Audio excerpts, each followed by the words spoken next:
talking no mess. Just saying that you fed the community. Hey, can you make our shot of coffee out? This guy come over here. Understand? I mean, he buy a hat, which I appreciate both of them. They represent. I bought 3 of them, man, for Hey, my you bought folks, 3. man. I appreciate I that. love what y'all doing. Y'all pushing, man. You know, I really respect that. In my job site, I'm pushing it for y'all.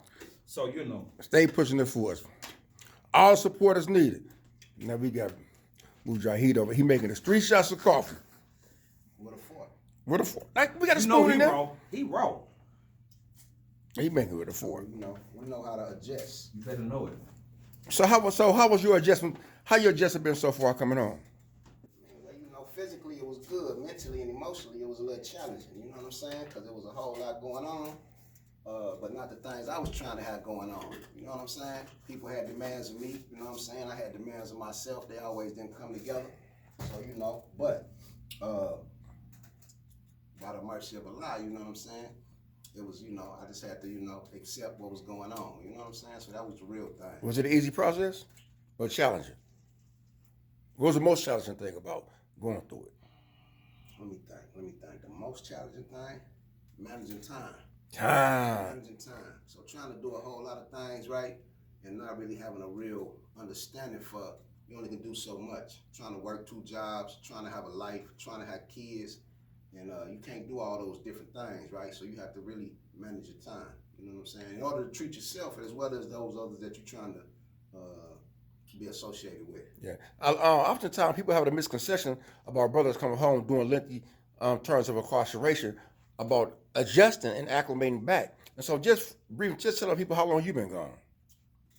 Oh man, I think I was gone probably 35, 36. I mean, after so long, you just, you know, you stop even counting. You know what I'm saying? Really, you gotta get a point where you think you ain't gonna even make it. So you know what I'm saying? So it's just like, you know, I'm here, and then hey man, now I'm here. So you know what I'm saying? It's all behind me now. It's all in the rear view mirror right now. So we looking forward. You know Absolutely. what I'm saying? Is it safe to say that you had to hit the ground running with no looking back? Most definitely, because it ain't no handouts. It ain't what you think. This ain't the old school. You know what I'm saying? You got to really stand up. You know what I'm saying? The pressure of life had demands on you, and if you don't respond accordingly, yeah, they got a tent and a piece of sidewalk for everybody. You know what I'm saying? And it's for free. Hey, it's free. See what I'm saying? Ain't even charge you. Yeah. So, you know, you ain't got to be broke and on dope and all this and that. You know what I'm saying? Just don't be getting no money. You know what I'm saying? Trust me, your family, your friends gonna have a different attitude after a few months. You know what I'm saying? Didn't you used to be blah blah blah? Didn't you used to do this? Looking for that downfall? You was talking about all this stuff you was gonna do. You know what I'm saying? They looking for you to make it happen, really. You know what I'm saying? So Exactly. it's a whole lot of opportunity for, you know, men that's trying to do something with their life. It's a whole lot of opportunity, man, you know. So, you know, we welcome you and we need you, and you know what I'm saying? We united in that. You know what I'm saying? We're gonna stay united too. 'Cause remember how we had to go through it. Now I got my other big brother over here. What's up, bro? How your acclimation been back? First of all, how long you done? Oh, wow. Like the brother Mujahid said, at the period of time, you really stop counting, right? But 35 years. It's a long time. And actually, I was supposed to come home in 2019, but 3 weeks in office, Gavin Newsom reversed the decision. So he took my date, so I had to go back through the whole process again. How was that feeling for you? To taste freedom and then they just snatch it. It was devastating.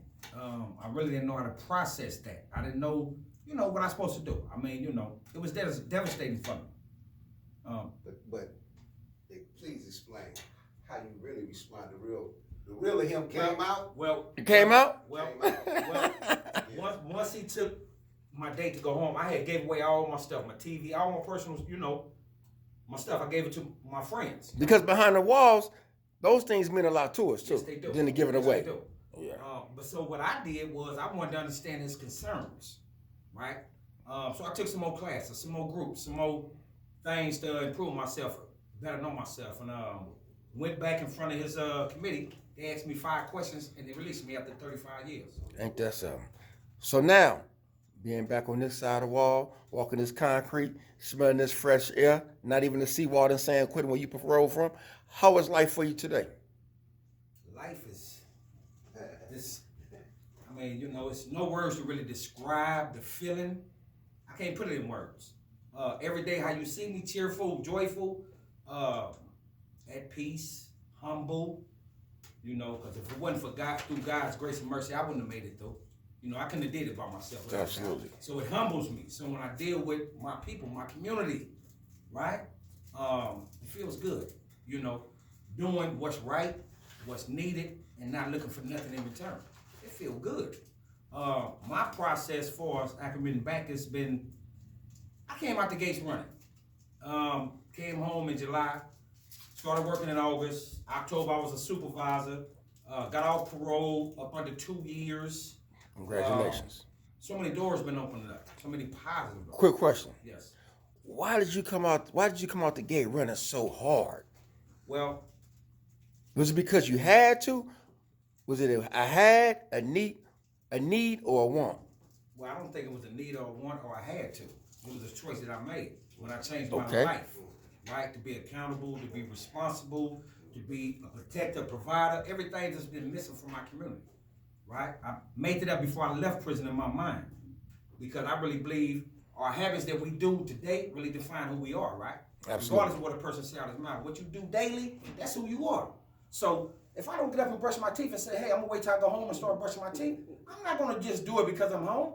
I do it right now, wherever I'm at. So when I help people, right, wherever I'm at, that's my community, that's my folks, right? But I wanted to say this, my acclimation was kind of like really, and it's still a process for me because coming home doing COVID, after 35 years, having to start all the way over with everything, birth certificate, driver's license, so everything, right? I remember the It's experience. been a real challenge for me, especially with this technology. Because Dude. the human interaction is not intimate no more. It's not, everything's Right. done on the phone, computers. We used to talk, we used to interact. We don't do that no more. I think that's what's missing. Because we had to when we left, we had to really take our time to know things. Now it's just here Exactly. and go, get up and go. So kids don't even really physically interact no more. They play games, from your house to that house to that house on the internet. So now it's a big social disconnect, It is, without a doubt. and it's on us to bring it back. So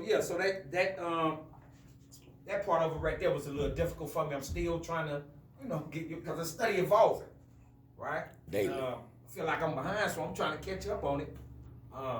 But no, it's been unbelievable, unbelievable.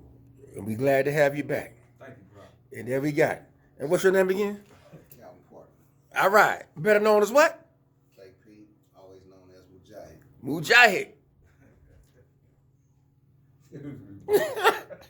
Come on, you ain't give us your name. We need it. You're natural. I'm James. All right. Come on, we know you about something else. So what else we know you about? One time. Lil Red. Love Red. There it is. And I'm Fahim. We out 100 years motivated to help And others. what we know you about? You know me about Fahim, Okay. Olashan, either or. And it's all good. Like Mighty White used to call me, good brother number one. All right, y'all. I'm glad to have you.